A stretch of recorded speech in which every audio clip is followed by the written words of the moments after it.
dakuin natin ito. Ito na yata yung sinasabi ko. Pati yung lawyer, yung medyo chubby, no, nakasama ni dating Pangulong Duterte do sa eroplano, binasahan din pala ng Miranda rights, mga kababayan. May warrant of arrest. Ito na ba yun? At, game. Hindi po ba pagbabaksak ito ng gobyerno? Unang-una po, may warrant of arrest.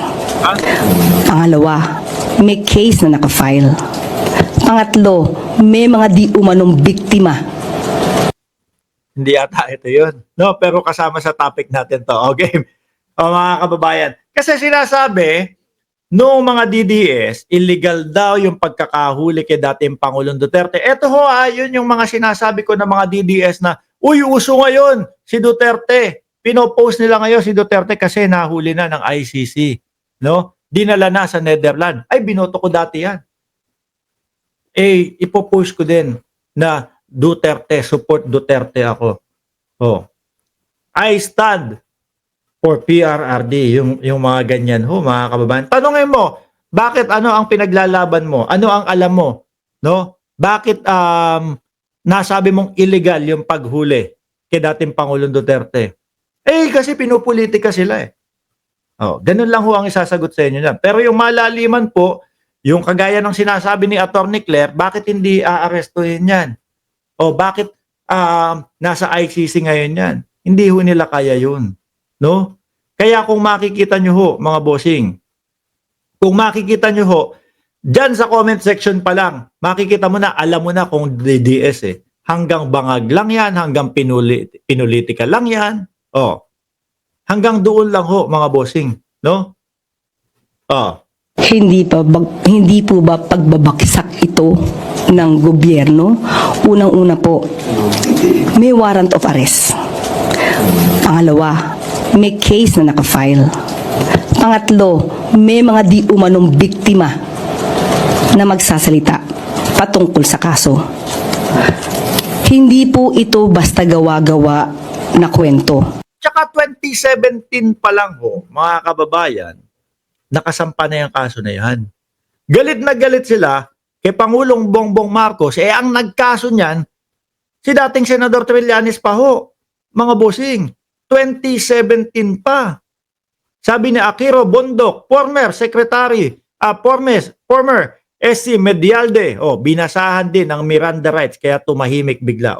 Correct ko yan. No? Kaya lang hindi ko makita yung video na yun eh. May mga biktima. Hindi ito pagpaplanta ng ebidensya. Hindi galing ang kaso sa Pilipinas. Di ba? Bakit ba ICC kasi yung kaso? Kasi nung panahon ng dating Pangulong Duterte, no, 2017, sino nagkaso? Dating Senador Trillanes, mga kababayan. Nung panahon na yon, wala silang pag-asa na madinig yung kaso nila. Bakit? Sino nakaupo? Dating Pangulong Duterte. 'Di ba? Sa tingin niyo ho ba aarangkada 'yon? Magpo-forward 'yon. Kaya ang ginawa po ng kampo nila, dumiretso po sa ICC. Mga bossing. Kaya nga sinasabi ko, kayong mga DDS, galit na galit kayo kay Pangulong Bongbong Marcos. Ayaw nyong ipabalik yung ICC. No? Puntos nyo yan kung ibalik ang ICC. At etong si Pangulong Bongbong Marcos ay nagloko. No? Pwede kayong tumakbo sa ICC at sabihin nyo, si Bongbong Marcos, nilalabag ang aming karapatang pantao. Ayaw nang bumaba sa Pilipinas. Tulungan nyo kami. Di ba, Paulo Saison? In-unfriend ka na ba nung mga friends mo? Yun nga, yung mga inilibing sa Lord Quarry, hindi kawawa. Di ba? Naku mga kababayan, tuloy ko to. Ito ang kaso ay pending sa ICC. Ano ang magiging dahilan nila para himukin ang taong bayan na mag-alsa laban sa pamahalaan? Ito yung kay Laroque. Di ba? Yung kay Laroque, mga kababayan. Sabi ni Roque, mag-EDSA na tayo, lumabas na tayo sa EDSA. Pero chinek ko yung EDSA. Minu-minuto, tinitignan ko yung EDSA. Ano na po ba ang lagay sa EDSA? Sabi doon nag-report, eto, business as usual. Walang pumupunta sa EDSA. Ano, tinamad kayo, mga DDS?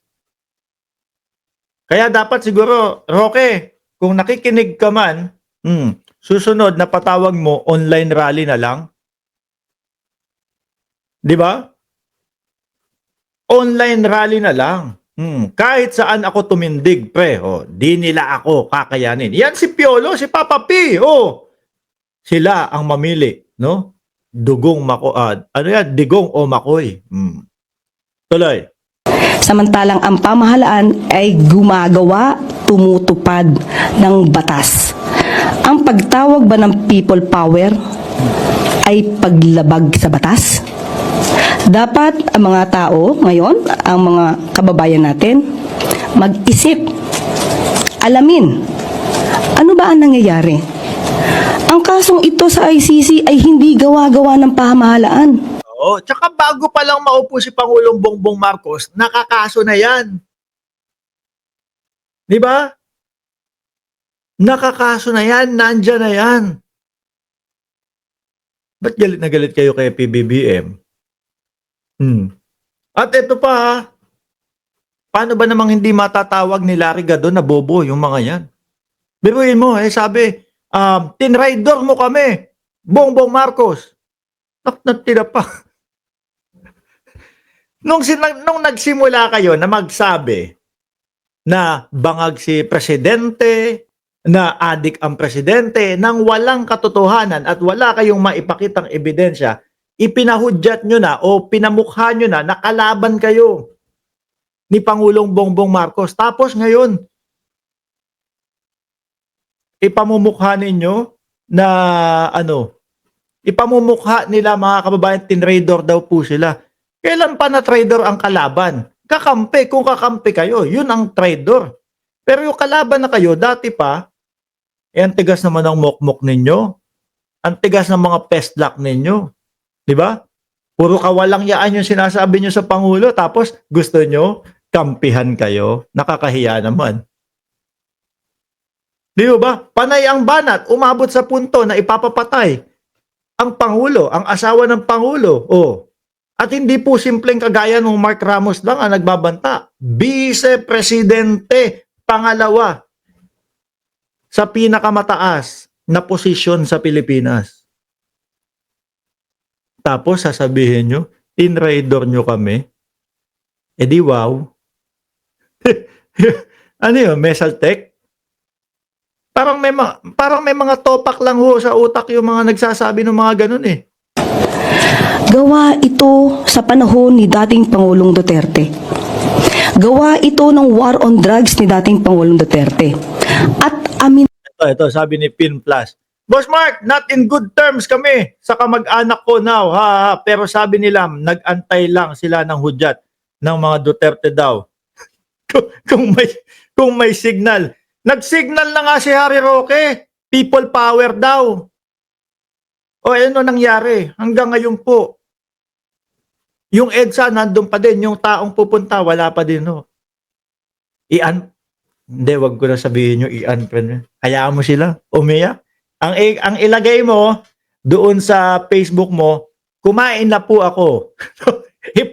Ipamukha mo sa kanila na bahala sila sa buhay nila, mag-iyakan sila. Ikaw, kumakain ka. Nagtrabaho na po ako. Tapos na po ako magtrabaho. Tuloy ang buhay mo. Hayaan mo silang umiyak. Matutulog na po ako. Di ba, Papa P? Yung mga ganyan mga post lang. No? Kumain na po ako. Kayo po dyan, umiiyak pa din kami.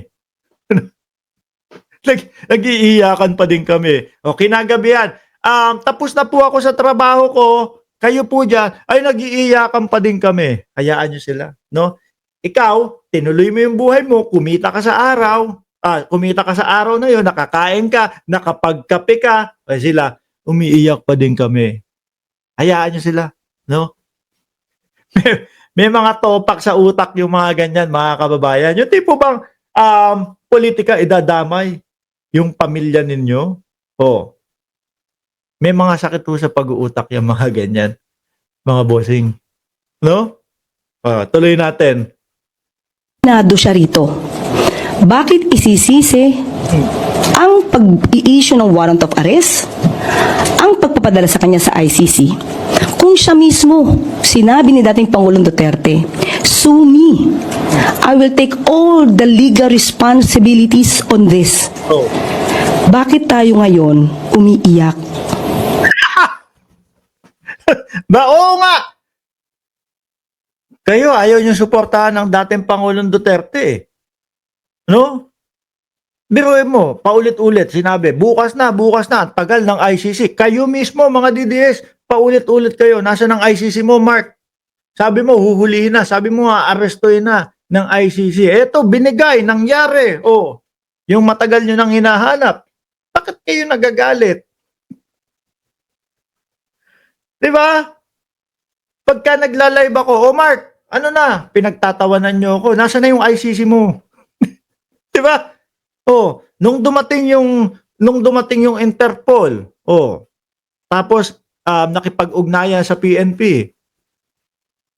Ngayon, hindi nyo na ako matanong, nasa na yung ICC? Nagagalit na kayo sa akin. Ano ba yun? Sabi ng dating Pangulong Duterte, bukas na bukas, ready ako. Oh, investigahan nila ako. Dumating. O, bakit kayo magagalit? Huwag kayong magagalit. Ano? Kayo naman kasi. O, yan. Sisi tuloy. Ito pa ha. Isa pa ha. Salamat po, Captain 11 Division. Ito pa ho mga kababayan. Lakas magtawag ng due process at uphold the law ang mga DDS. Pero simpleng pagsunod sa batas trapiko, di magawa. Napakahuhusay. At ito pa ho, mga kababayan. Nakalimutan ko na yung sasabihin ko. Oh, huwag kayong magagalit. Bakit? Hindi diyan yung katapusan. No? Alalahanin nyo, may isang tobats pa. Oh, at hindi lang tobats. Sabi nga, may first batch, which is ang dating Pangulong Duterte. May second batch, sila tobats. Oh, may third batch. No? At ang pagkakaintindi ko, si Inday Sara Duterte kasama doon sa third batch. Di ba, mga kababayan? Oh,